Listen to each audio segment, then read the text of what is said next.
dimbalu yàlla man rek. yàlla moom may jàppale. man maa ngi si jàmm leen kese laa soxla bu fekkee ni ñëpp a ngi naan nag ma dimbal ñoom dimbal lañ may laaj. dañ maa bëgg a dimbali ñoom nañ dem wax seen leader mu taxaw ñu def lépp projet am ñu àtte ma ak moom man lépp képp ku ma jàppale na dox si loolu bu fekkee bëgg na ma jàppale soxlaw ma xaalis soxlaw ma dara képp ku ma bëgg a jàppale nañ dox ci loolu noonu. kese. léegi nag lenn laay wax tata mooy képp ku ma bëgg a jàppale na wax na doxee pour procès am ñu àtte ma sénégalais mën a xam man fan laa féete man mën a xam fan laa féete sénégalais yi mën a xam dëgg bi ndax man sonn naa ci fen yi sonn naa ci lépp sonn naa ci menace yi aussi sonn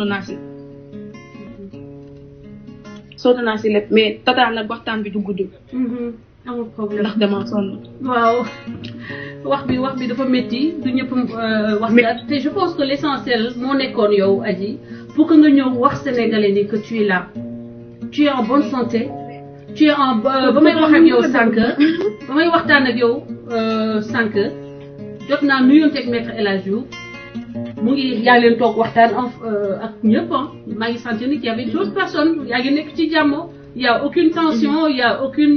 dara amul sama diggante maître El Hadji Diouf dara amul sa diggante maître El Hadji Diouf ci baaxaayam daal ni woon ci xool ma ak ni ma dundee situation bi daa foogoon ne damay nekk di dafa sexy ndeysaan daf ma seeti woon pour xool nan laay dundee macha allah manqué mu ngi wax Babacar Touré moom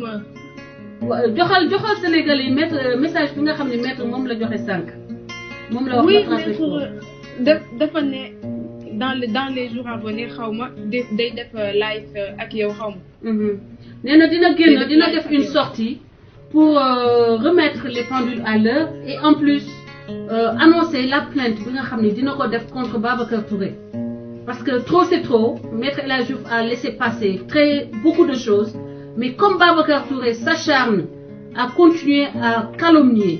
à diffamer à salir un honorable citoyen un avocat qui plus est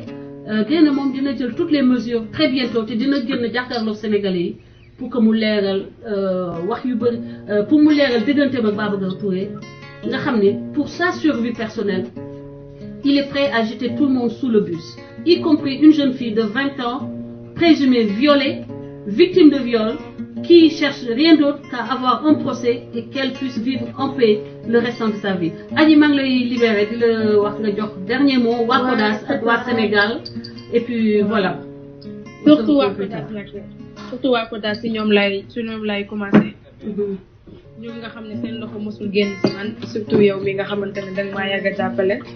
lépp yaa ngi koy defal lépp yaa ngi may soutenir psychologiquement. keroog rek maa ngi lay naan soxlawuma si ndax yaay sama psychologue yaay sama lii psychologue mais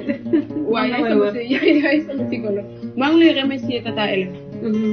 aw ma sa fay di ma la koy waxee di remercier waa CODAS di remercier képp kuy jàppale Adji merci ma fille di waxaat aussi une dernière fois képp ku ma bëgg a jàppale na nga doxee waxee pour ñu jàppale ma ak moom pour ñu def projet ndax soxla naa ko loolu kisa laa soxla wax ji yëpp soxlawuma ko tata yaa 14 mois 14 mois yoo xamante ne tey ku nekk am na ñoo xamante ne mun nañ nekk sama mag ñii mun nañ nekk samay xat kon duñu leen noonu bu fekkee ne maa tooñ tata na justice dal sama kaw tooñoo sax de ndax tu n'as pas appelé au mortal combat bu fekkee moo ma tooñ ka woote mortal combat moo jël responsabilité moo yi fu muy clair man nag di ñaanaat justice Sénégal na def liggéeyam yow di la ñaanal jàmm di la ñaanal yàlla na ci yàlla bàyyi merci ma fille excellente soirée à toi yàlla def jàmm Sénégal parce que on n'a pas besoin de ça Sénégal soxlawul li effectivement Sénégal soxlawul li léegi maa ngi jégalu bu fekkee ne waxee naa loo xamante ne waruma ko woon waxee nit rek laa te mënuma sax wax mais daa loo xam ne mënul woon ñàkk bu Sénégalais xam ne dara daluma merci beaucoup merci ma fille et puis repose-toi bien que Dieu te garde d'accord merci beaucoup Tata waaw coupez